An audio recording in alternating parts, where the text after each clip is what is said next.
nous allons commencer parce que nous voulons répondre à des questionnements, à des questions.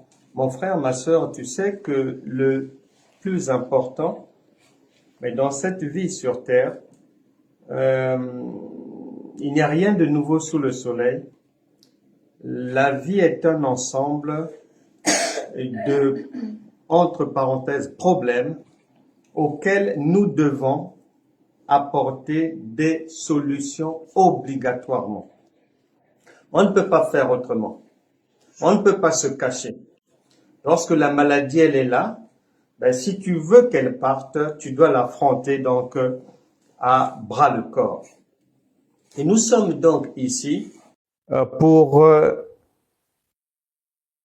que la lumière de la parole de Dieu puisse être mise à la disposition de tout un chacun afin de sortir des difficultés du moment.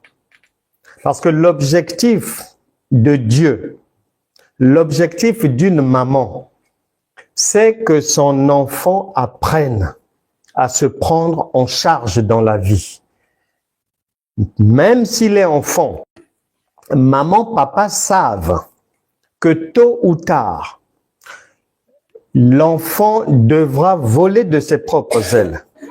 L'enfant devra marcher en indépendant. Et sur terre, il y a toutes sortes de difficultés. Donc, dans l'éducation parentale, parmi les principaux objectifs de papa, de maman, il y aura donner le plus grand nombre de conseils, aider au mieux l'enfant pour que, tôt ou tard, lorsque les problèmes surviendront dans sa vie, que l'enfant soit à même de les résoudre seul, de ne pas répéter les mêmes travers, d'éviter les problèmes. Et donc, nous aussi, dans la marche avec Dieu, c'est-à-dire la marche, c'est l'enseignement, l'éducation divine, nous devons retenir au maximum la connaissance, les connaissances qu'il faut pour résoudre plus facilement les problèmes de la vie. Le Saint-Esprit ne nous a jamais demandé comme solution face à un problème de pleurer. Non, ce sont les chrétiens égarés qui ont inventé, qui ne comprennent pas les Écritures. Une maman n'a jamais, ne dira jamais, ne donnera jamais à son enfant comme solution, mon fils, ma fille, lorsque les coups durs t'arriveront, pleure d'abord ou achète un maximum de mouchoirs, marche avec les mouchoirs dans ton sac pour être à même de recevoir les larmes, de les essuyer. Non, non, non, non, non. Dans l'éducation maternelle, ça n'existe pas. Dans l'éducation paternelle, ça n'existe pas. Donc, il n'y a que chez les chrétiens perdus, égarés, ignorants, que l'on entend parfois que non, quand il y a un problème, il est bien de pleurer parce que, soi-disant, en Jean chapitre 11, Jésus pleura. Le problème, c'est que quand tu dis ça, tu ne comprends pas les Écritures et ton pasteur ne comprend pas ce que ça veut dire dans la pensée de Dieu.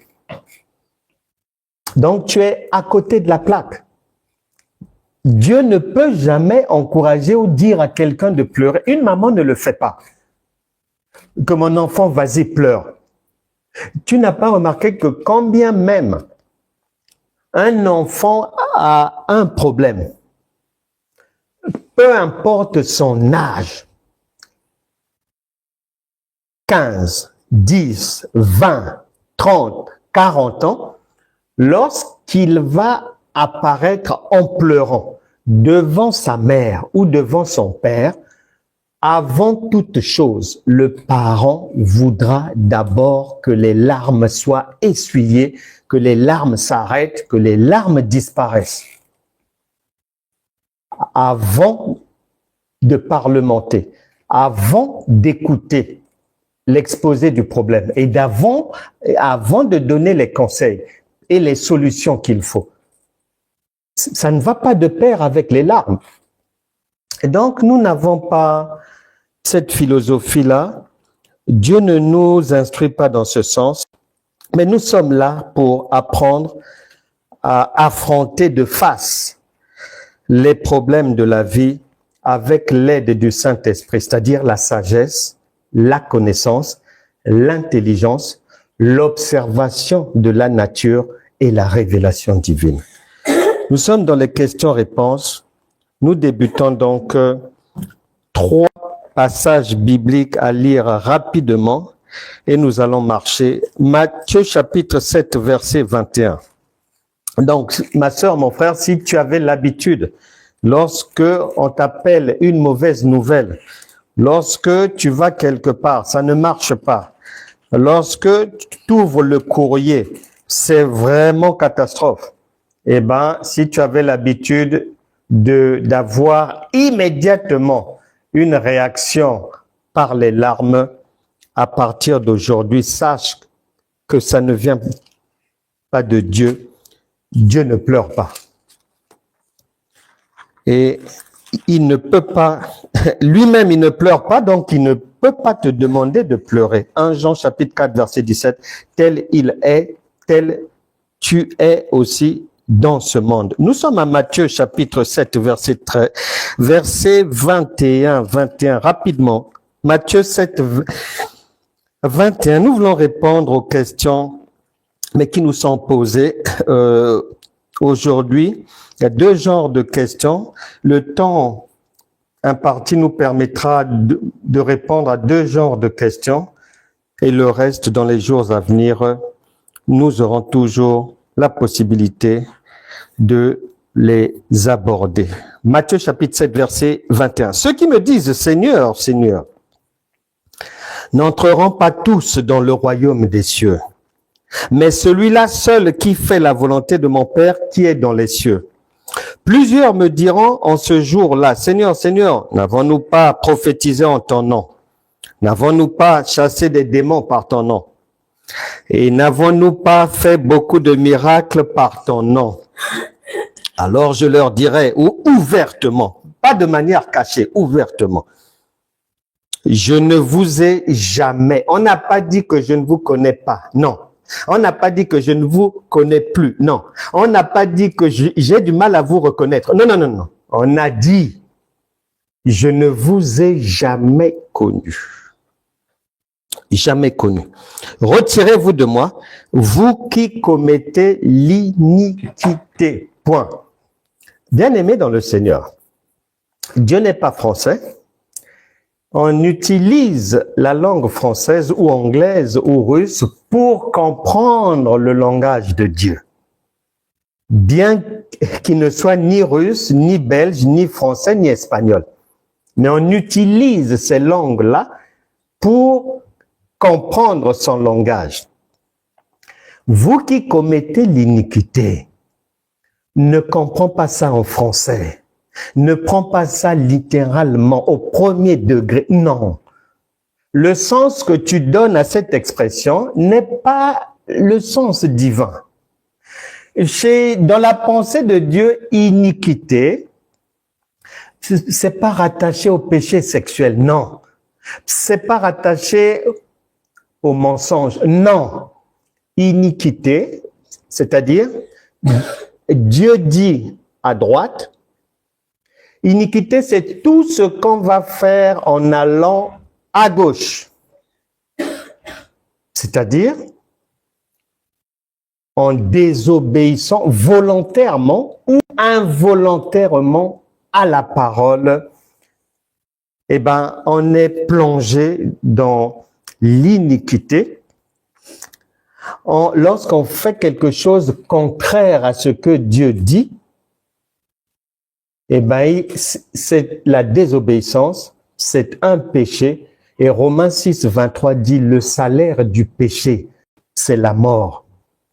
Or, Jean chapitre 9, verset 31 nous a déjà prévenu.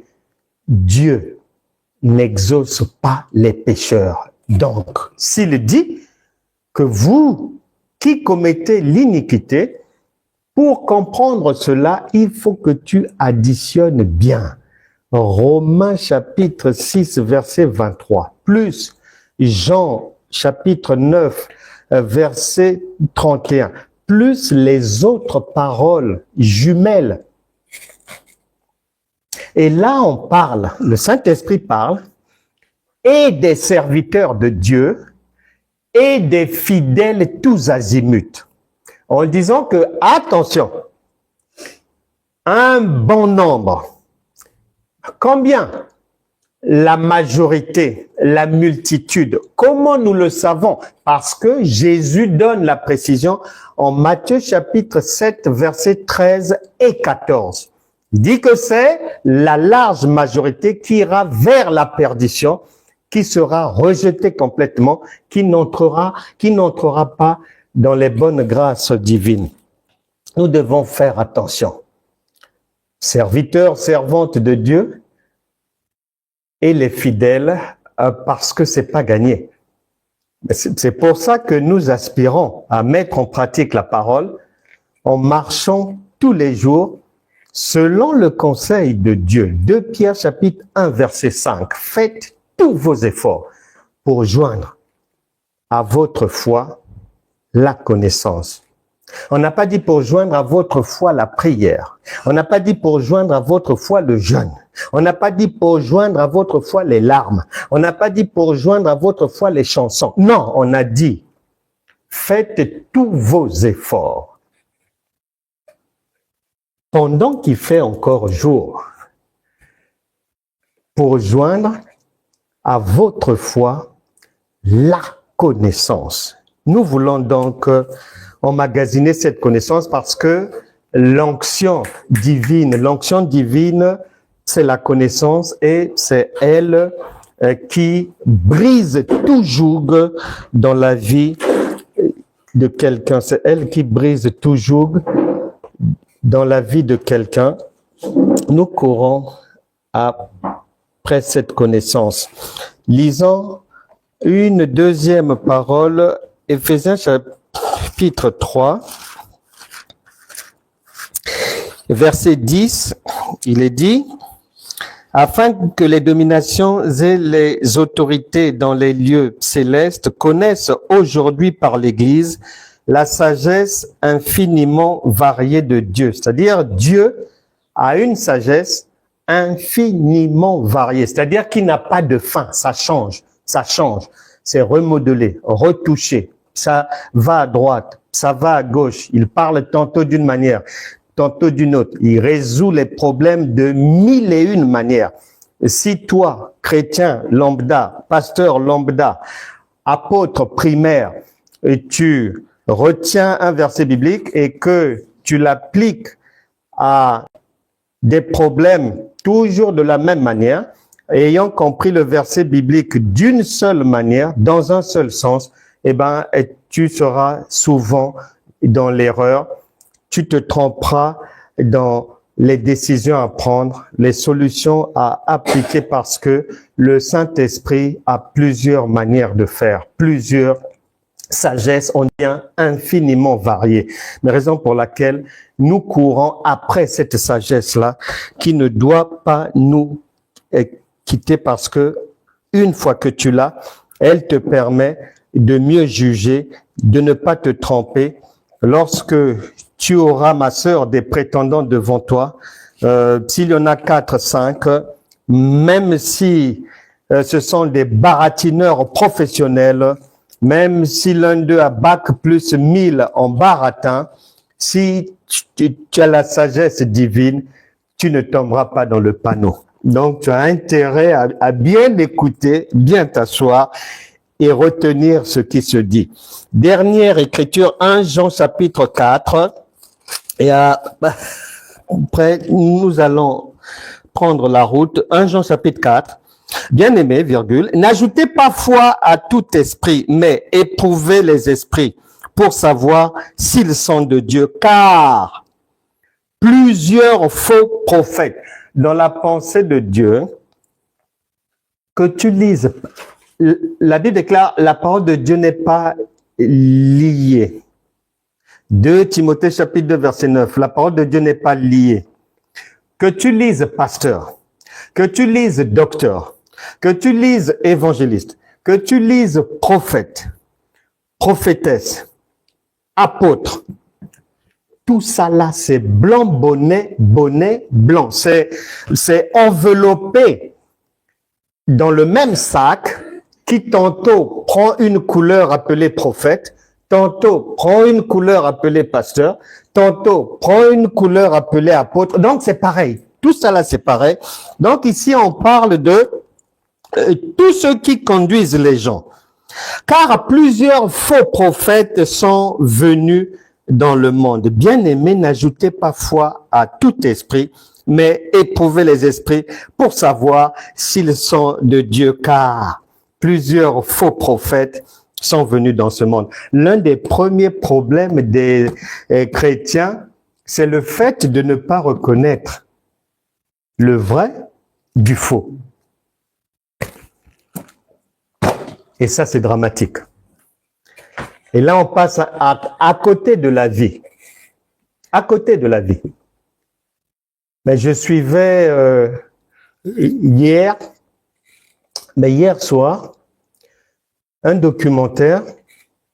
Et c'était regrettable parce que c'était des gens qui avaient été membres d'une structure appelée secte, mais eux, lorsqu'ils étaient à l'intérieur, ils ne savaient pas que c'était une secte alors qu'ils étaient en recherche de Dieu.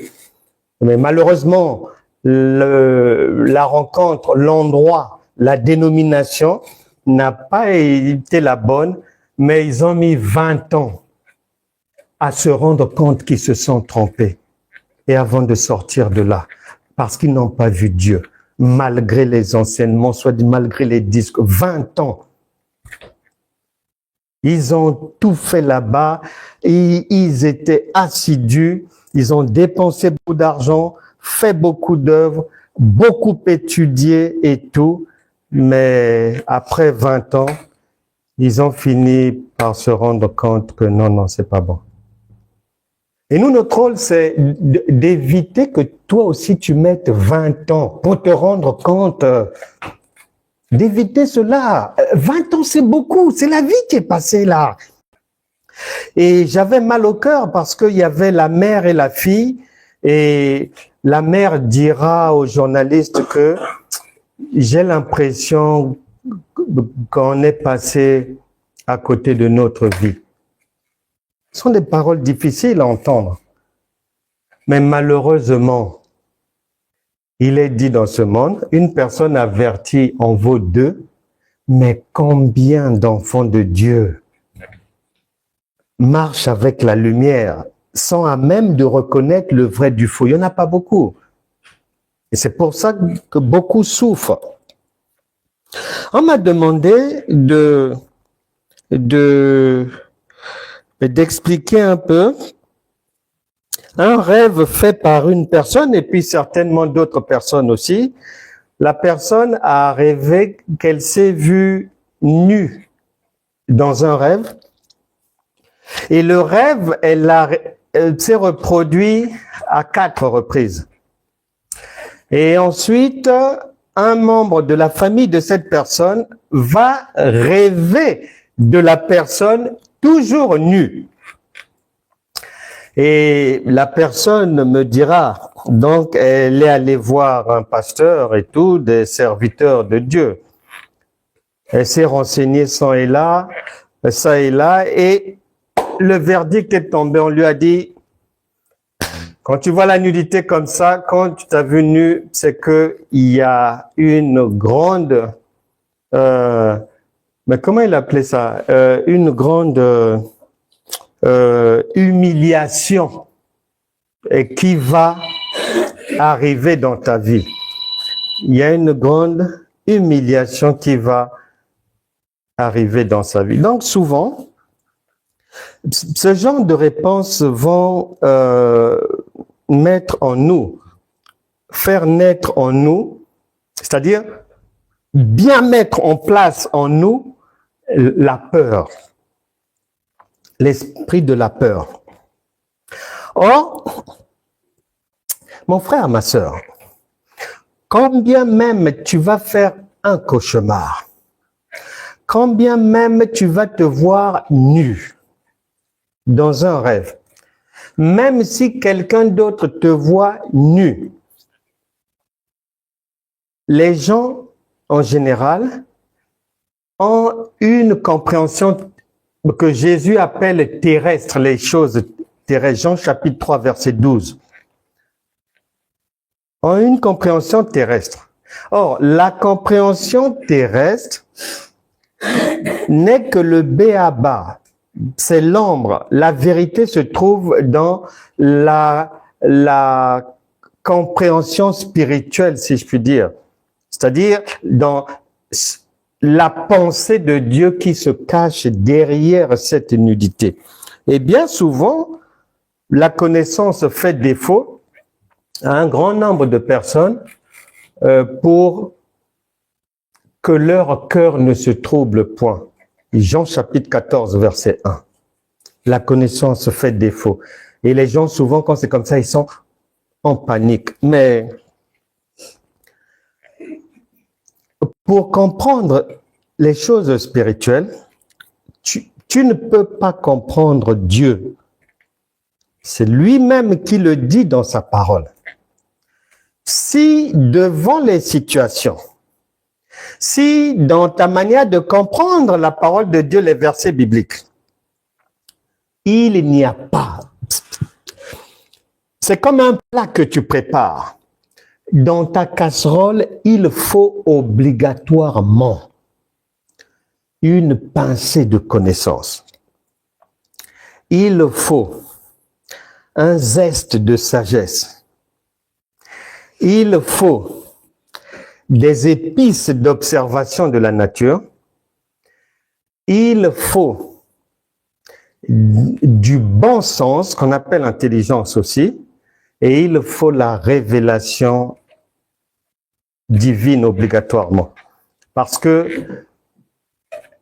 toutes les paroles divines qui parlent de ces aspects-là disent que s'il n'y a pas ces aspects-là, tu ne peux pas comprendre Dieu. Malheureusement, la plupart des chrétiens, la plupart des serviteurs de Dieu ne comprennent pas Dieu parce que dans leur manière de penser, dans leur manière de croire, dans leur manière de comprendre et dans leur manière de faire, bien souvent ces éléments-là ne sont pas réunis. Et il faut faire attention avec ça. Ce n'est pas parce que tu te vois nu dans un rêve ou que quelqu'un t'a vu nu que cela veut obligatoirement dire qu'une humiliation pointe sur ta tête. Non. Puisque l'objectif d'une maman, quand bien même elle va engueuler son enfant, même un père qui donne une gifle à l'enfant, l'objectif n'est pas de blesser l'enfant. L'objectif n'est pas que l'enfant soit triste, que l'enfant soit découragé, que l'enfant puisse pleurer. Non. Quand maman gronde, l'objectif est de ramener l'enfant à l'ordre par tous les moyens, y compris le haussement de temps, y compris la petite claque. Par tous les moyens, on ramène l'enfant qui s'est égaré dans les rangs. Et c'est ce que le Seigneur fait aussi avec nous. Donc, que tu fasses un cauchemar, que le songe quand tu te réveilles. Parce que tout le monde veut faire des rêves dans lesquels tout est rose. Non, c'est pas comme ça. On n'a pas prévu ça comme ça. Non, non, non, non. C'est l'arc-en-ciel. Il faut du rose. du rouge, du blanc, du vert, bleu, du noir. Il faut un peu de tout pour te pousser un peu, te réveiller. Réveille-toi, toi qui dors. On envoie les chiens, on envoie les chats. Allez, prenez-lui la jambe là. Donc, il y a tout ça là.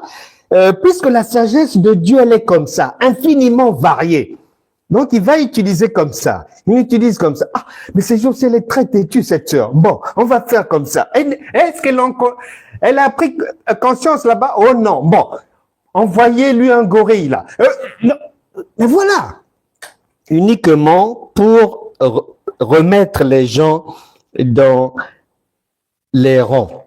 La Bible déclare, en Genèse chapitre 3, vers les versets 10 là-bas, Adam et Ève, lorsqu'ils ont péché, ils se sont retrouvés nus et exposés. Nus et exposés. Humainement, on va dire que ils ont péché. Oui, dans la doctrine divine, on va considérer qu'ils ont péché. Le péché, c'est pas bon et tout. Ok, d'accord. Mais ça, c'est l'école primaire de Dieu. Parce que quand tu vas grandir dans la connaissance, tu apprendras quelque part que le Christ, avant la fondation du monde, il était prévu qu'il vienne au secours de l'homme après sa chute. Donc, il y a quelqu'un qui a téléguidé la nudité d'Adam et Ève. Il y a un metteur en scène derrière cette histoire. Et puis, eux, ils se retrouvent nus. Mais regarde, Dieu vient, il tue un animal et il va les revêtir de vêtements de peau. Donc, ça veut dire qu'il avait préparé l'animal quelque part, il avait posé. Il savait que ces gens-là vont tomber et je vais les secourir avec l'agneau. Et donc, tout était prévu. Pour dire que de la même manière qu'Adam et Ève, qui ont été, qui sont tombés, qui sont retrouvés nus, mais ils ne sont pas restés nus. Qui les a encore secourus? Mais c'est le Seigneur. Après, il les chasse. Est-ce qu'il les abandonne encore? Non. Comme Dieu est amour, il va envoyer. Il pêche et il va encore vivre jusqu'à 930 ans. Quelle longévité pour un pécheur. Et ça ne s'arrête pas là. Lorsqu'ils sont expulsés, on va envoyer le Sauveur pour venir racheter à un grand prix et toute la descendance d'Adam, parmi lesquels nous sommes aussi, mais du nombre. Donc, la nudité de quelqu'un. Oui, ça peut vouloir dire, puisque Dieu parle comme ça, après il parle comme ça, il change, il parle comme ça, on peut dire, premier aspect, oui, une humiliation. Mais une maman n'abandonne pas ses enfants. Lorsque je me réveille, normalement, il y a une parole de réconfort que le Saint-Esprit va me mettre à l'esprit, que Dieu n'abandonne pas ses enfants. Regarde Adam, regarde Ève. Ils sont retrouvés nus, mais rapidement, leur Créateur a réparé les torts. Et il n'y a rien de nouveau sous le soleil. Donc, si pour eux ça a été fait, ça veut dire que pour toi aussi ça va être fait. Donc, cette humiliation est annulée au nom de Jésus directement. Maintenant, si quand tu te réveilles, là-dedans, il n'y a pas de verset biblique, il n'y a pas de parole. Mais il va te parler comment? Il va te remonter le moral comment? Tu oublies tout. Tu ne retiens rien, tu danses beaucoup. Tu parles beaucoup en langue. Oui, mais là c'est parler en langue. Hein? Là, de parler en langue ne peut pas t'aider. Tu viens de faire un cauchemar. C'est le 4e rêve où tu es nu. En plus, il y a une personne là-bas qui a rêvé, ça fait 5 fois. On te voit maintenant partout à poil. Mais si tu n'as pas un dépôt, c'est pour ça que Paul a dit à Timothée de bien garder le dépôt. C'est la connaissance qui est une bouée de sauvetage, une roue de secours. Si tu n'as pas la parole en toi, si tu n'as pas le dépôt, tout cauchemar que tu vas faire dès que tu te réveilles, ou bien tu te jettes dans 102 jours de jeûne, ou bien tu deviens folle, ou bien tu t'arraches les cheveux, ou bien ton téléphone appelle la terre entière pour qu'on te soutienne en prière. Ah, soutenez-moi en prière là-bas. Ah, ça va. Non, ça va pas ici. Soutiens-moi en prière, je t'expliquerai plus tard. Tu déranges les gens. On te dit de venir apprendre. De connaître, tu ne veux pas. Et quand ça chauffe, tu déranges tout le monde. On ne dort plus. On doit te soutenir en prière seulement. Ah, ma soeur, s'il te plaît, est-ce que vous pouvez jeûner aussi pour moi? Combien de jours? 3 jours. Ah, soutenez-moi vraiment. Je suis déjà rentré dans le jeûne.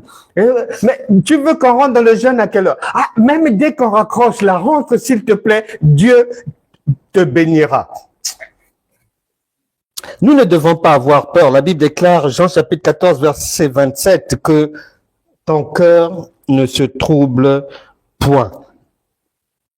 Deuxième cas de figure, puisque la sagesse de Dieu, elle change. Tu te vois nu, les gens t'ont vu nu en songe. Mais c'est possible que ça soit un élément de délivrance. Et comment on le sait? Parce que le Seigneur Jésus nous informe dessus. Marc chapitre 14. Marc chapitre 14. Marc chapitre 14, verset 49. Il est dit ceci. J'étais tous les jours parmi vous, enseignant dans le temple, et vous ne m'avez pas saisi. Mais c'est afin que les Écritures soient accomplies. Alors tous l'abandonnèrent et prirent la fuite. Point. Verset 51. Un jeune homme le suivait, n'ayant sur le corps qu'un drap. On se saisit de lui, mais il lâcha son vêtement et se sauva tout nu. Quelqu'un qu'on veut tuer, qu'on veut lapider, on vient le saisir, il était en train de suivre le Seigneur Jésus. Donc c'est un disciple, quelqu'un qui est en train d'apprendre. Comme on l'a repéré avec le Seigneur, les principaux sacrificateurs juifs avaient déjà décidé d'en finir avec Jésus et avec ramasser aussi, nettoyer d'abord l'environnement en faisant des rafles parmi les disciples, en les intimidant, en leur disant de ne plus le suivre. Cet homme met le souk ici à Jérusalem dans notre communauté avec un enseignement, on ne sait pas d'où il vient celui-là. Nous on connaît Moïse, mais lui, on ne sait pas d'où il sort. Il faut se méfier de lui. Et ce disciple de Marc 14, 49, 50, 51 est en train de suivre les enseignements du Seigneur Jésus. Il suit les enseignements du Seigneur. Et n'oublie jamais que dans Romains, il est dit que revêtez-vous de Christ. Et n'oublie pas que la femme à la perte de sang Elle a eu la vie sauve grâce aux vêtements de Christ, donc l'enseignement de Christ. Et lui, on vient pour le saisir, pour en découdre avec lui, et c'est l'enseignement qui va le sauver. On prend son vêtement, mais lui, il a réussi à partir et ils sont restés avec l'enseignement. C'est-à-dire qu'il a mis en pratique. Spirituellement, ça veut dire que ce qu'il avait appris de Jésus en le suivant, en écoutant, en regardant, en retenant, lorsque les ennemis ont voulu mettre la main sur lui, il s'est tiré d'affaire par la connaissance, donc le vêtement qu'il avait du Seigneur Jésus. Maintenant, il y a deux choses. Si le vêtement reste sur lui, on le prend. Pour qu'il soit libéré, pour qu'il ne se retrouve pas emprisonné, pour qu'il ne soit pas tué, il a mis en pratique, donc lâché ce vêtement-là, et il s'est retrouvé nu, mais la nudité a été une délivrance pour lui. La Bible déclare, il n'y a rien de nouveau sous le soleil. Cela peut arriver aussi. Cela peut m'arriver aussi. Que dans des situations particulières, tu peux te voir nu, mais c'est une nudité qui est une délivrance. Voilà. C'est-à-dire, tu sors sain et sauf, sans un tissu sur le corps, sans rien sur le corps, sain et sauf, tu te tires d'affaire. La nudité dans la pensée de Dieu peut avoir une couleur de délivrance. Il faut bien retenir ces choses.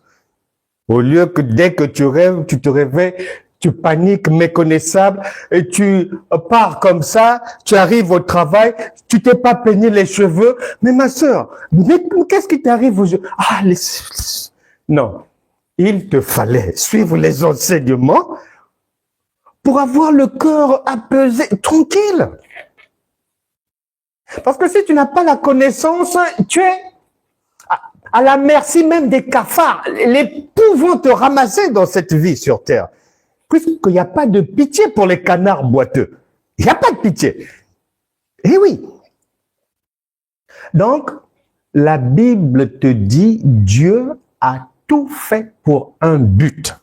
Cela veut dire, quand tu viens lire ici, Dieu n'est pas un Dieu du passé, ni des morts. Quand tu viens lire ici, le Saint-Esprit t'informe ce que tu vois là.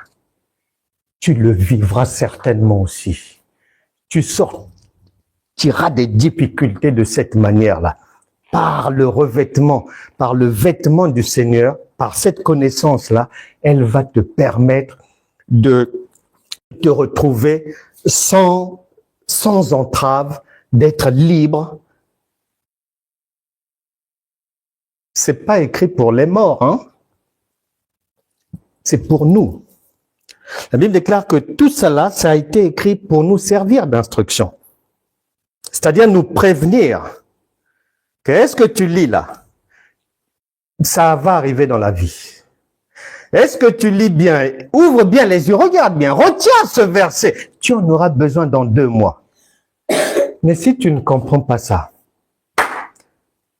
tu penses que Jonas avait fui. Non, on ne te parle pas de Jonas avait fui, c'est de toi-même. Jacob, c'est toi-même. Moïse, c'est toi-même. Pierre, c'est toi-même. Jacques, c'est toi-même. Mais si tu ne sais pas à quel moment tu portes leurs vêtements, tu feras naufrage dans la foi. La nudité, puisque la sagesse de Dieu, elle est changeante et variée, mais c'est aussi une bonne décision prise sans te compromettre. Genèse chapitre 39. Joseph se retrouve pris au piège par la femme de Potiphar. Elle séduit. Elle met les rouges à lèvres. Le lendemain, elle met les mascarades. Le surlendemain, elle met des bigoudis. Le quatrième jour, elle change de coiffure. Elle met des rajouts. Elle passe par la perruque. Elle n'arrête pas de changer pour l'éblouir. Les vêtements, elle change. En 10 minutes, elle passe 5 fois devant Joseph avec des vêtements différents. Jupe, jupette, slim, tout, cycliste. Elle essaie tout. Celui-là, faut que je le colonise. Mais la Bible dit que Joseph avait un vêtement et c'est ce vêtement qui l'a sauvé. Le vêtement, c'est la connaissance, qui lui a permis de prendre la bonne décision. Et Joseph ne s'est pas retrouvé il s'est humainement retrouvé dans la honte parce que c'est la femme du chef. Tout le monde croit en elle. Mais pour tout le monde, elle dit la vérité. Et c'est pour ça que Joseph, malgré qu'il est innocent, il se retrouve en prison. Néanmoins, c'était la bonne décision à prendre. Et il a pris la fuite sans son vêtement, avec une certaine nudité. Donc, mon frère, ma sœur, la Bible déclare, Osée chapitre 4, verset 6, « Mon peuple périt faute de connaissance. » Rêver de la nudité, quelqu'un rêve de toi nu, cela ne veut pas dire que tu es fini, ou que c'est l'humiliation, ou que c'est la honte. Non, là-dedans, on explique ça de plusieurs manières, plusieurs possibilités. Parce que le Saint-Esprit est libre dans sa manière de nous parler, de nous orienter, de nous faire passer les messages. Il est libre. S'il veut te parler en te donnant l'image où, humainement, tu n'as pas des cheveux comme ça, mais il peut te montrer dans un rêve avec des cheveux comme ça, mais c'est un langage, c'est pour te parler. Et puis, quatrièmement, la nudité, comme le langage de Dieu est changeant, c'est spirituel, tu peux te voir nu. La Bible déclare, 1 Jean chapitre 4, verset 17, « Tel il est, tel nous sommes aussi dans ce monde. » Cela veut aussi dire, dans la pensée de Dieu, tel père et tel fils, telle mère et telle fille. Maintenant, parfois quand Dieu te montre un songe comme ça, où tu te vois nu, c'est-à-dire que toi, tu te vois toi à 50 ans ou 37 ans, mais dans la pensée de Dieu, il te présente à toi-même en tant qu'enfant. Et tu constateras, il n'y a jamais eu de problème si tu rêves de ton enfant nu. Tu n'y trouveras pas problème à avoir peur, craindre ou quoi. Non, non, non, non, non, non. Parce qu'un enfant nu, c'est l'innocence. C'est un innocent. Donc, il se peut des fois que cette nudité-là qui t'est montrée de quelque part, tu es mis en accusation il y a peut-être 6 mois, ou bien un problème va arriver dans 10 mois, tu es mis en accusation et tout, et cette nudité-là, le Seigneur te montre, mon enfant, dans cette histoire-là, tu n'as rien à te reprocher et tu es un enfant correct. Tout rêve d'enfant nu, tout le monde trouve ça normal. Donc, dans la pensée de Dieu, des fois, il peut te montrer en nudité, Mais là, il ne te montre pas en tant qu'adulte, mais en tant qu'enfant, qui n'a rien à se reprocher. Le problème est que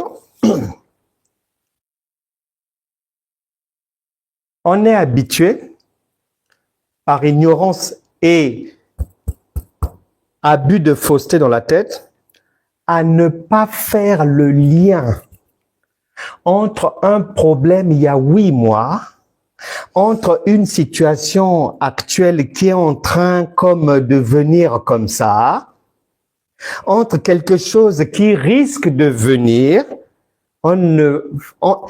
Si on n'a pas suffisamment de jugeote spirituelle là, on ne peut pas relier ces choses-là avec le rêve de la nudité, non. Donc, nous ne devons pas avoir peur. Peu importe le rêve, peu importe les cauchemars, quand bien même le rêve est désagréable, même si tu as été agressé, violenté dans le rêve, il faut toujours ne pas oublier les principes divins. La Bible déclare dans le psaume 11, verset 3, « Lorsque les fondamentaux sont renversés, si déjà, dès le départ, l'idée que tu as de Dieu, l'idée que tu as de comment Dieu parle, l'idée que tu as, la haute idée que tu as du diable, si déjà tu passes ton temps à courir après le diable, à lui faire la guerre, ceci, cela, non, tu as déjà tout faux. Tu auras du mal à comprendre le langage de Dieu. Non, non, ça demande d'abord un nettoyage. Dieu est un écolo. La pollution avec lui, ça ne marche pas. Donc, il faut d'abord bien nettoyer, remettre Satan à sa place, les démons, les repousser chez la voisine là-bas, les ennemis, puisqu'il a dit que tu marches sur eux, il faut que tu marches réellement sur eux. Il a dit, domine au milieu de tes ennemis. Bon, maintenant, au lieu de dominer, toi, tu es en train de te cacher. Faut que je me cache. Faut que je rentre en jeûne. Faut que je prie. On a dit, tu seras la tête et non la queue, en train de te cacher derrière les murs. Ah, est-ce que Satan passe dans cette rue? Ah, non! Bref, voilà. Mais pour aller vite, qu'un cœur soit rassuré, même s'il s'est vu nu 1001 fois, Dieu a plusieurs manières de dire ces choses, mais malheureusement, dans la coutume des milieux chrétiens, la nudité en rêve, il n'y a que 2 significations généralement. Soit c'est une humiliation qui est programmée peut-être pour demain, après-demain ou dans 2 mois, ou soit, j'ai déjà entendu ça souvent, toute personne rêvée nue, c'est un sorcier, c'est une sorcière, c'est la sorcellerie. Chez les chrétiens, c'est fréquent. Ils n'ont que 2 significations de la nudité dans un rêve, en totale contradiction avec la parole de Dieu qui dit que sa sagesse est infiniment variée, infiniment. Ça ne s'arrête pas. Il parle comme ça, il parle comme ça, il est libre. C'est à toi de suivre le mouvement. Maintenant, si au lieu de suivre le mouvement, ben, tu parles en langue, eh ben, Satan fera un méchoui de toi, un bon méchoui. Donc, on doit faire attention que toute personne qui s'est vue nue, toute personne qui a eu à faire ce genre de songe dans le passé ou présentement, la Bible déclare que ton cœur ne se trouble point. L'objectif d'une maman, l'objectif d'un père, lorsqu'ils mettent au monde ensemble un enfant, mais c'est toujours pour le bien de l'enfant. Et c'est pas pour faire peur à l'enfant, c'est pas pour humilier l'enfant, c'est pas pour détruire la vie de l'enfant, non. Et le Saint-Esprit ne le fera jamais pour nous aussi. Donc, que vos cœurs ne se troublent point. Ensuite, il y a les questionnements sur la prophétie. La prophétie, 1 Jean chapitre 4, verset 1 dit que nous devons faire attention à cette histoire de prophétie parce que ça va dans tous les sens. La prophétie, la Bible déclare que ce qui a été, c'est ce qui est et c'est ce qui sera. Pour que tu comprennes bien cette histoire de prophétie, il te faut, par exemple, faire la somme. Tu alignes les Écritures, tu les lis les unes après les autres attentivement. Joël chapitre 2, versets 28 et 29, plus Éphésiens chapitre 4, verset 4, plus Colossiens chapitre 2, versets 9 à 10, plus Apocalypse chapitre 22, versets 18 et 19. Je commence par la fin. Apocalypse chapitre 22, versets 18 et 19 dit ceci. La répétition est la mère des sciences. Pour que ça rentre bien. Apocalypse 22, 18. Je le déclare à quiconque entend les paroles de la prophétie de ce livre. Si quelqu'un y ajoute quelque chose, Dieu le frappera des fléaux décrits dans ce livre. Et si quelqu'un retranche quelque chose des paroles du livre de cette prophétie, Dieu retranchera sa part de l'arbre de la vie et de la ville sainte décrit dans ce livre. À 2 reprises, là, Apocalypse, verset 18 et 19, il est dit, en parlant de la Bible, que c'est la prophétie. La Bible, c'est la prophétie. Et comme Dieu ne peut pas se tromper, c'est la prophétie par excellence. Que les amis de TikTok nous rejoignent sur YouTube ou Facebook. C'est la prophétie par excellence. Maintenant, regarde.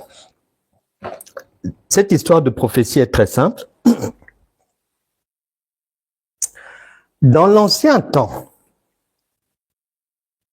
Dieu qui vit à l'extérieur de l'homme utilise des gens, des serviteurs, appelés aussi prophètes ou sacrificateurs, des rois, à qui de temps à autre, il prête son esprit pour un job précis. Une fois que le job est fini, Dieu récupère son esprit. Donc, ils avaient l'esprit de Dieu d'une manière non permanente, de manière occasionnelle, voilà. Et comme il est à l'extérieur, s'il veut parler au peuple, s'il veut donner des messages, il prête son esprit à l'homme de Dieu et qui va parler de la part de Dieu. Lorsque Romains chapitre 10, verset 4 vient dire, Jésus-Christ est la fin de la loi, c'est-à-dire cette manière de faire va être remplacée, améliorée, plus sophistiquée. Et nous sommes prévenus par ces mêmes prophètes-là, comme Joël, que dans les derniers temps, vos fils, vos filles prophétiseront. Ça sera pour tout le monde, même les vieillards et tout, recevront des songes et tout. Ça sera libéralisé. la prophétie. Quand Jésus arrive, il fait ministère, il nous transmet notre héritage et qui se résume à Matthieu chapitre 6, verset 33, plus Matthieu chapitre 11, verset 28, plus Jean 10, 10. Voilà, ça c'est notre héritage. Dedans, il n'y a pas de larmes, il n'y a pas de souffrance, il n'y a pas à jeûner matin, midi, soir, il n'y a pas à devenir folle, fou, non. Une vie douce, faite de tout repos et abondante par la puissance du Saint-Esprit. Actes des Apôtres, chapitre 1, verset 8. Maintenant, lorsque la résurrection, nous recevons cette puissance-là, le Saint-Esprit. Cette puissance-là, Dieu a réglé cette histoire de prophétie. Si tu lis dans Jérémie, Ézéchiel, pour ne citer que, là-bas, il y a beaucoup de plaisantins qui prophétisent, mais Dieu dit, c'est pas moi qui les envoie, ces gens-là. Donc, il y avait beaucoup de supercherie, de fausseté et tout. Et quand Jésus arrive, les disciples, ils travaillent, ils plantent de bonnes choses, du bon grain, et le lendemain, il y a quelque chose de suspect qui est dans les parages. Et ils demandent au Seigneur, ça c'est quoi? Le Seigneur dit, ah, c'est l'ivraie. Ça vient d'où? Ah non, pendant que vous étiez en train de dormir, le malin est venu aussi mettre son dispositif là. Ils disent au Seigneur Jésus qu'on enlève la mauvaise herbe l'ivraie, mais comme ça au moins on laisse seulement le bon. Il a dit non, non, non, non, non, non, non, non, non, non. Pour les personnes têtues, pour les gens qui n'écoutent pas les conseils, pour les personnes maudites par les péchés des ancêtres et autres, Exode, il faut lire Exode. Pour les personnes maudites par leur propre comportement, Deutéronome chapitre 28. Pour les personnes que moi, Dieu, je maudis, Romains chapitre 1, 2 Thessaloniciens chapitre 2, 9, verset 9 à 12, n'enlevez rien. Il faut laisser le bon et l'ivraie. L'ivraie, c'est pour que les têtus, les récalcitrants, les maudits puissent aller vers l'ivraie et que le méchant les maltraite parce que le salaire du péché, c'est la mort. Il faut les deux. Pour mes enfants, j'ai la solution. La solution, c'est le Saint-Esprit. Dans cet esprit, moi-même, il dit dans Jean que le Père et moi, on va venir faire notre demeure chez tout celui qui ouvre la porte de son cœur. Or, Éphésiens chapitre 4, verset 4 dit, il y a un seul esprit. Il y a un seul esprit. Colossiens vient compléter que dans cet esprit-là, il y a tout ce qui représente Dieu, toute la divinité. Cela veut dire, le Saint-Esprit, quand il vient, il n'est pas partiel. Hein? Il est docteur, il est prophète, il est apôtre, il est pasteur, évangéliste, diacre, diaconesse, prophétesse. C'est bien chargé à bloc. C'est Colossiens qui le dit, c'est tout ce qui est Dieu. C'est-à-dire, on n'a rien laissé dehors. Non, c'est plus comme avant où le Saint-Esprit est prêté de temps à autre pour des missions ponctuelles. Non, non, non, non. Là, Romains chapitre 10, verset 9. Si tu confesses de ta bouche le Seigneur Jésus et que tu crois de tout ton cœur que Dieu l'a ressuscité des morts. Tu es sauvé, ça veut dire que le Père et lui viennent maintenant vivre chez toi. Et c'est Dieu dans son entièreté. C'est-à-dire, il n'y a personne dehors là, il n'y a plus personne là-bas. Quand le Saint-Esprit rentre, il n'a pas laissé une mallette dehors. Il n'a pas laissé une trousse de clés à molette. Non, non, non, non, non. Il n'a pas oublié des vêtements dehors. Tout le dispositif est là. Ce qui veut dire que ce dispositif-là va te permettre de reconnaître le bon grain de l'ivraie. C'est pour ça qu'il vient dire, n'allez pas embrasser tout ce qui est prophète, c'est-à-dire serviteur venant de moi, ou prophétisant en mon nom, parce que il n'est plus un Dieu du dehors, comme il est déjà dedans, il est dedans, au-dedans de moi, avec la prophétie. Il est au-dedans de chacun avec la prophétie. Cette prophétie, elle va vivre en moi de plusieurs manières. Et là encore, la Bible déclare, « Mon peuple périt faute de connaissance. » Généralement, c'est-à-dire la définition que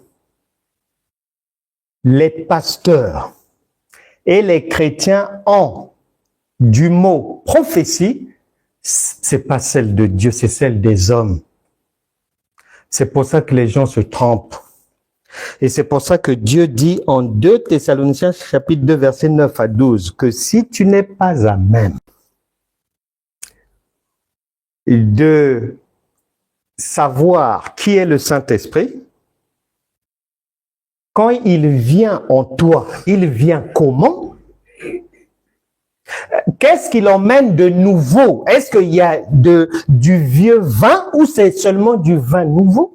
Et ce vin nouveau, c'est quoi? Si tu n'arrives pas à faire le distinguo, la Bible déclare, Dieu leur envoie un esprit d'égarement pour croire au mensonge.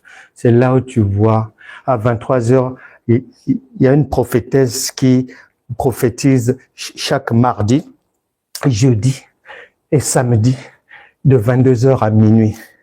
Regarde sur TikTok la file d'attente. Il y a un prophète, lui, il attaque chaque lundi 19 heures sur Facebook. Quand il finit à 21 heures, une autre prophétesse prend le relais. Quand elle finit, à 2 heures du matin, il y a un prophète qui attaque.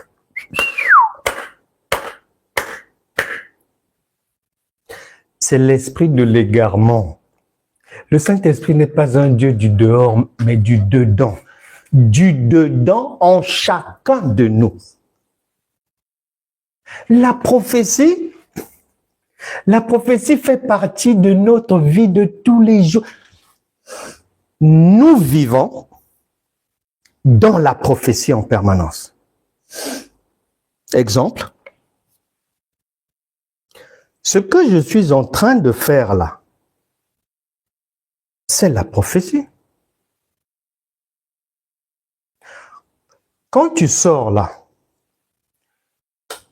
tu arrives au feu rouge. Le feu rouge que tu vois là, c'est prophétique. C'est un langage de Dieu qui te prévient. Si tu passes là, tu te retrouveras, c'est le futur à l'hôpital, tu te retrouveras. C'est prophétique. C'est prophétique. Quand tu parles avec ton enfant, tu lui dis que non, il ne faut pas mettre tes doigts au feu. C'est prophétique. La prophétie, nous les hommes, on a le sens unique de la prophétie que c'est quelque chose dans le futur. Non, La prophétie divine, elle est sous la forme d'avertissement, elle est sous la forme d'encouragement, elle est sous la forme de gain, de perte, elle est partout. Elle est partout. J'ai un ami, quand il y avait le début des trucs de... comment on appelle ça déjà? Le Bitcoin. Comment on appelle ça déjà? Bitcoin. Je me souviens, au début de ces histoires-là, il y avait histoire de Bitcoin. Et puis, histoire de... Il y avait pas mal de plateformes maintenant. À chaque fois, tu entendais parler de ça, que non, si tu investis 1000 euros, ça te emmènera 10 000, ceci, cela. J'entendais parler de ça. Et de temps à autre, un ami m'en parlait, on me proposait aussi, comme tout le monde dans la société. Mais moi, je n'ai jamais adhéré à ça. Pourquoi? Parce que on dit dans ce monde, une personne avertie en vaut deux. Dans la police, j'ai tellement vu de gens venir se plaindre pour des arnaques, des escroqueries, des ceci, j'ai tellement vu ça. Ce que j'apprends là, au travail, mais c'est prophétique. Dieu me dit que, écoute bien, regarde bien. Les gens qui ont perdu 28 000 euros, 70 000 euros, 30 000 euros. Ces dernières années, il y en avait plein. C'est la prophétie. Dieu est en train de te montrer, c'est-à-dire en fonction des décisions que tu vas prendre. Il y a déjà la prophétie que, voilà, tu risques. Voilà ce qui t'attend. On vit dans la prophétie. On vit dans la prophétie, en toutes choses. Quand tu reçois ta taxe d'habitation, mais c'est prophétique. En ce sens que le papier ne parle pas. Mais le silence du papier te parle que si tu ne payes pas,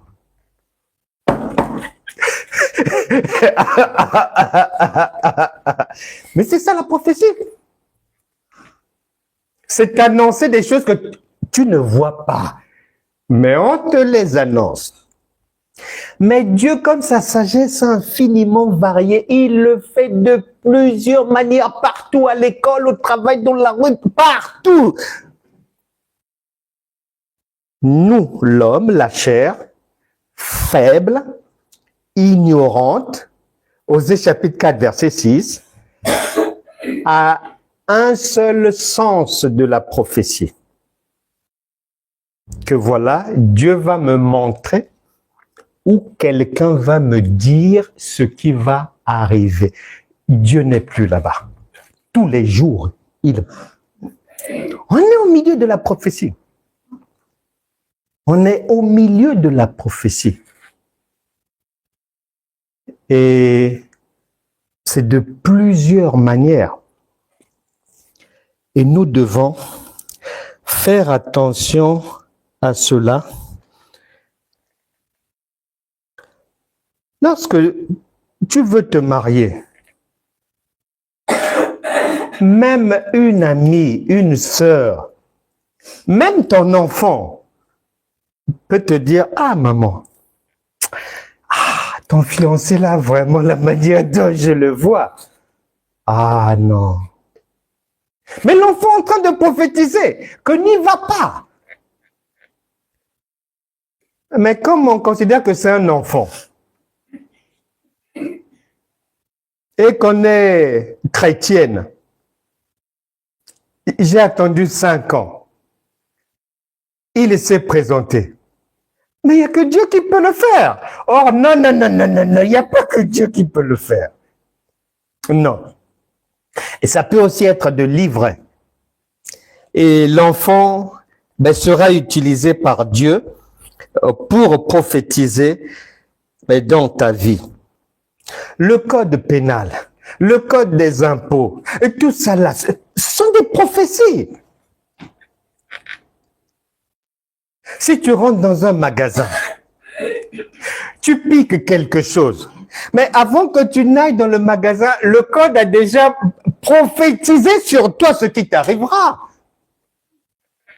La prophétie est partout, partout, partout. Tu n'as pas besoin d'aller trouver un homme qui lui-même déjà se bat pour trouver solution aux problèmes de sa vie, aux problèmes des vies de ses enfants. Si la prophétesse est à même de prophétiser pour toi, soi-disant de la part de Dieu, elle n'a pas de mari depuis 15 ans, pourquoi?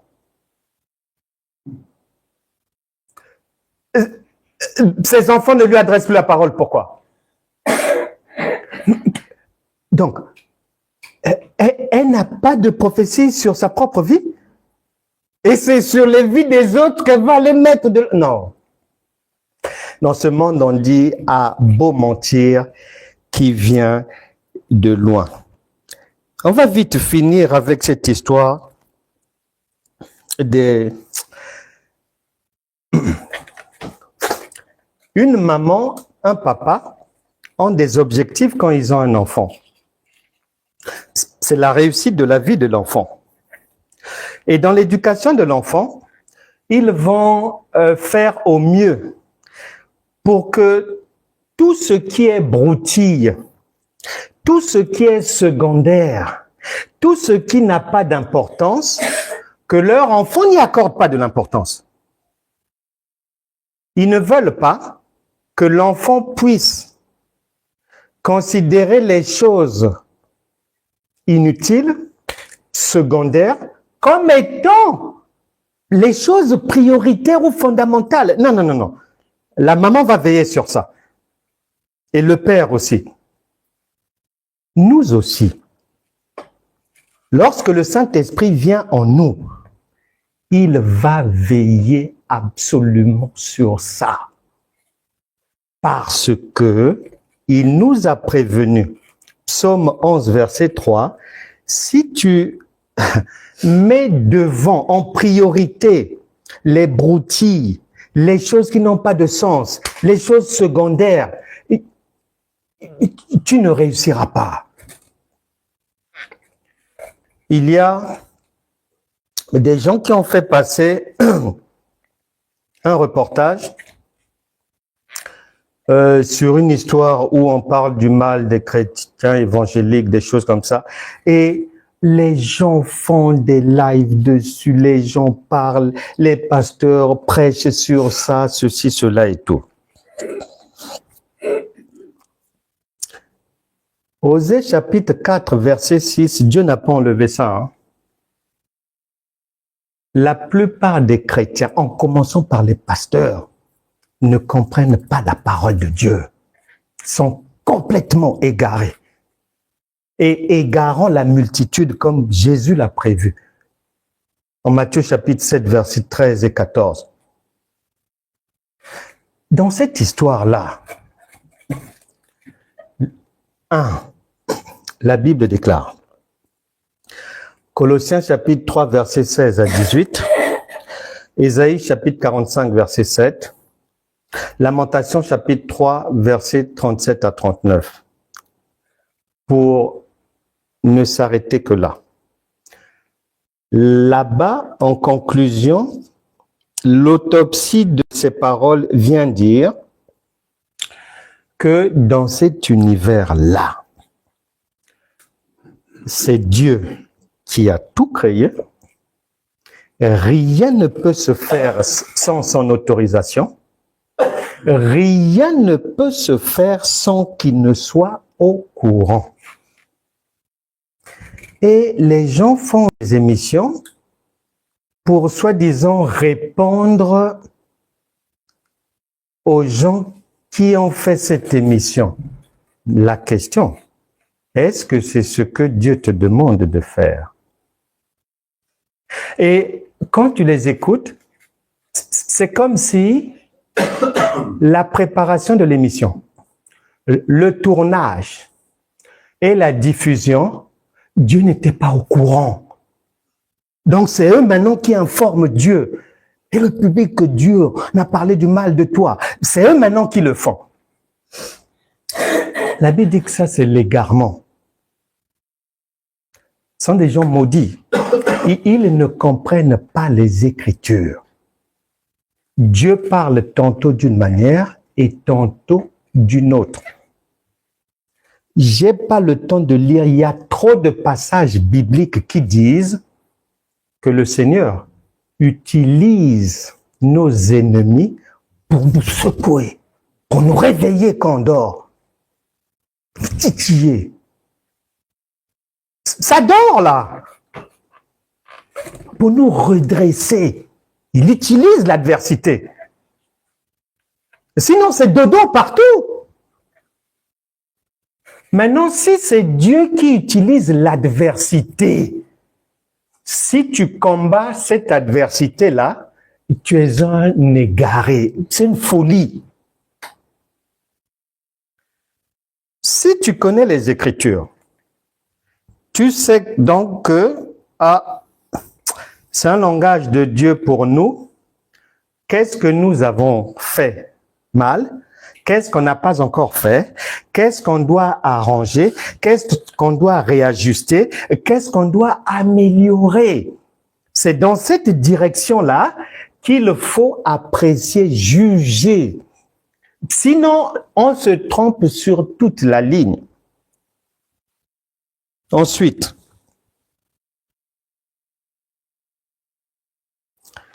Colossiens chapitre 5, verset 14. Réveille-toi, toi qui dors.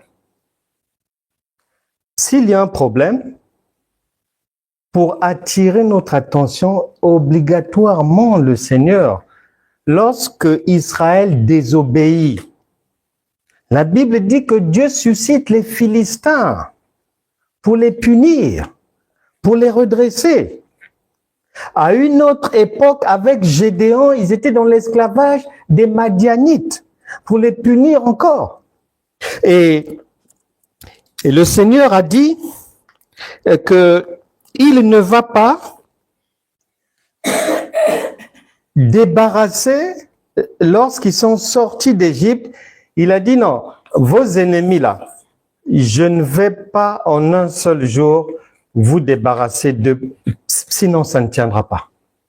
C'est au fur et à mesure que vous allez grandir, vous allez connaître, vous allez affronter les situations de la vie qu'ils vont disparaître de vous. La Bible déclare, Proverbes chapitre 14, verset 23, que c'est le travail qui procure l'abondance. Ces gens qui font ces émissions-là, c'est-à-dire, il faut vraiment être insensé pour aller mal les juger. Ils ne connaissent pas Dieu. C'est normal. Ils ne sont pas chrétiens. Ils ne sont pas nés de nouveau. Donc c'est normal que leur jugement soit contraire au nôtre. 2. Même si tu parles, ça ne marchera pas. Pourquoi? Parce que la Bible déclare, le roi David s'était retrouvé en difficulté. Et il a parlé avec son cousin Joab. Et à ce moment-là, il était affaibli. Et il va se confier à quelqu'un en disant que non, là, je ne peux rien faire parce que je ne suis pas en position de force. Les fils de Tsérouja, ses cousins, étaient très forts à ce moment-là. Donc, il a dit non, non, non, vaut mieux que je temporise, j'attende. À un moment donné, quand j'aurai récupéré des forces, je saurai comment réagir. Donc, le chrétien, la sagesse faisant défaut, il ne sait pas reconnaître les temps où c'est sa saison et les temps où ce n'est pas sa saison. Tu dis que tu as Dieu à ces païens-là. La chaussure que tu portes, c'est eux qui ont fabriqué. Le pantalon, c'est eux qui ont fabriqué. Ta chemise, c'est eux qui ont fabriqué. La veste, c'est eux qui fabriquent. Tes médicaments, c'est eux qui fabriquent. La voiture dans laquelle tu roules, c'est eux qui fabriquent. Sans Dieu. Mais c'est normal que quand tu vas leur parler de Dieu, ça ne passera pas. Tu ne produis rien. Et je vais vous dire la vérité. Les États, le pasteur Martin Luther King avait dit ceci, une église qui n'est pas à même de résoudre les problèmes socio-économiques de ses membres n'a pas sa raison d'être, il faut la fermer. Donc, dans la pensée des États, de ceux qui dirigent, toute structure qui utilise le nom de Dieu, si elle ne concourt pas à servir son prochain, eux, ils appellent ça secte. C'est inutile. Regarde l'Église catholique. C'est eux qui nous donnent des vêtements, la Croix-Rouge, le Secours catholique, le Secours populaire. Ils donnent des bourses aux étudiants. Ils mettent le paquet pour aider aussi les gens. C'est pour ça que les États respectent l'Église catholique. Bon, vous n'aidez personne. On vous fait, c'est-à-dire, ce ne sont même pas vos chaînes télé, mais on vous fait une petite grâce comme ça pour vous donner un peu de lumière. Un jour de l'année sur 365 sur leur chaîne, et vous voulez parler. Attends, faut être gonflé. Dans la pensée de Dieu, Dieu est sage. Mais ces chrétiens qui veulent faire du bruit, l'État et personne ne leur a interdit de créer leur propre chaîne. De personne. Mais les catholiques ont leur chaîne, non, catho? Ben alors, mais faites la même chose. Mais comme ça, au moins, vous diffuserez là-bas tout l'évangile que vous voulez diffuser. Vous n'aurez plus besoin d'aller chez les ennemis. Donc, dans cette histoire-là, ces gens pensent être dans la raison. Ils pensent qu'ils défendent Dieu. En fait, pour Dieu, ils sont dans l'erreur. Parce que ce sont des sociétés des gens. Les gens ont créé ces sociétés, ces médias-là, pour diffuser une certaine idéologie. Mais l'État n'a interdit à personne de créer aussi sa propre chaîne. Même si tu es chrétien, tu peux créer ta chaîne. Tu peux. Souvent les gens, oh non, ils sont maintenant contre nous. Facebook, on peut plus prêcher comme ça. Et TikTok, ceci. Je dis toujours aux gens, vous n'y comprenez rien. Ce sont des sociétés privées, qui, eux, ils ont prévu se faire de l'argent avec la nudité. Bon, vous débarquez sur leur espace, ils se disent, bon, par miséricorde, on les laisse faire leur bruit.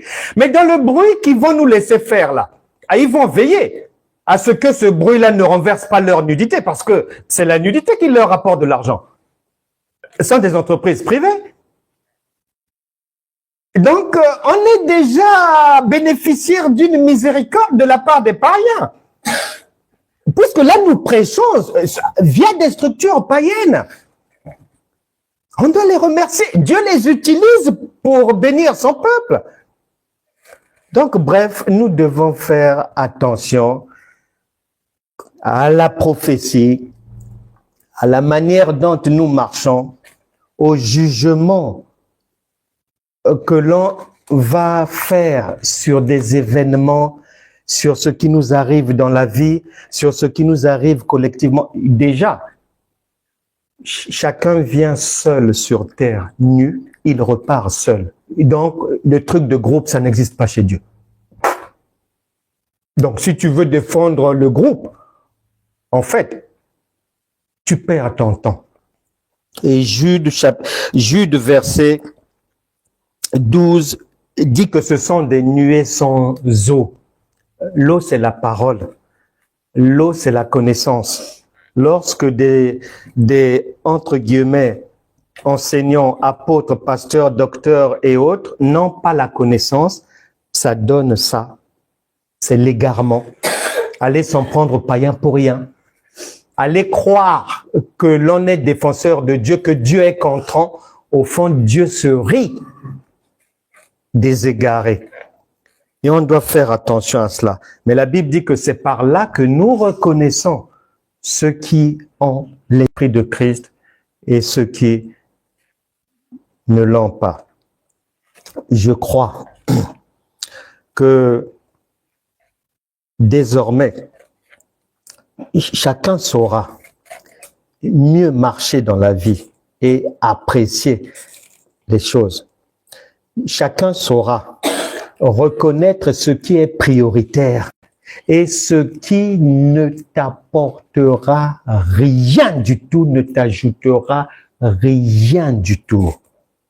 Dans la pensée de Dieu, le plus important, et Dieu ne change pas, que les morts ressuscitent, que les aveugles voient, que les sourds entendent, les muets parlent, les boiteux puissent marcher, les gens soient délivrés, bénis. Ce sont là les priorités de Dieu, comme une maman pour son enfant. Et la priorité, c'est pas si tu vas juger les païens et que le diabète est encore dans le corps. Tu passes 5 heures à suivre les trucs où on critique les païens. Au lieu de chercher que la puissance du Saint-Esprit puisse te sortir de la maladie, tu es dans l'égarement. Que le Saint-Esprit aide chacun à bien comprendre ces choses et à bien distinguer le bon grain de l'ivraie. Parce que c'est Jésus lui-même qui l'a dit, qu'il y a des loups dans la bergerie, il y a des mercenaires, il y a des ignorants, il y a des faux apôtres, des faux prophètes, des faux docteurs, des faux serviteurs, des fausses prophétesses. À chacun de faire attention, de ne pas perdre son temps dans la vie. On a une seule vie, la montre elle tourne. Et à ne pas perdre des années pour rien. Que toute personne malade soit maintenant guérie. Que toute personne qui a mal aux yeux soit guérie maintenant. Tu touches tes yeux, tu sors de la myopie. Que les myomes, les kystes, les fibromes vous quittent maintenant au nom de Jésus. Que toute paralysie quitte ton corps maintenant. C'est ça le plus important. C'est là où le Saint-Esprit nous attend parce qu'il est venu dans nos corps, dans nos vies pour apporter le repos, la guérison, la délivrance. Pour te donner la paix, la joie. Au nom puissant de Jésus. Que ces jours soient un renouveau pour chacun. Moment de succès. Toute difficulté dans les administrations, toute démarche administrative, toute recherche de stage, tout projet, crois fermement que c'est déjà un acquis pour toi par la foi au nom de Jésus. Et tu n'as pas à souffrir dans des prières inutiles et vaines. Que la puissance du Saint-Esprit t'éclaire encore davantage et que ta marche soit désormais claire, non encombrée, au nom puissant de Jésus. Que tout enfant malade soit guéri. Dans chaque maison ici, enfant malade, la maladie te quitte maintenant au nom puissant de Jésus. Peu importe le nom de la maladie. Tout rendez-vous à l'hôpital. Tu sors de là. Si tu es à l'hôpital actuellement, reçois ta guérison maintenant par la foi. N'attends rien. Lève-toi, marche. Reçois par la foi. Dieu est surnaturel.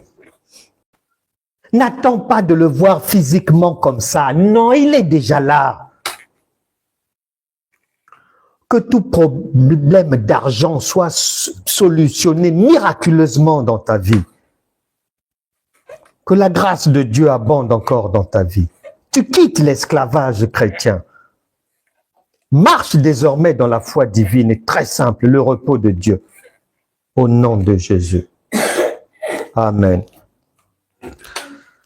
Amen. Mais je rappelle que c'est prêt, c'est disponible.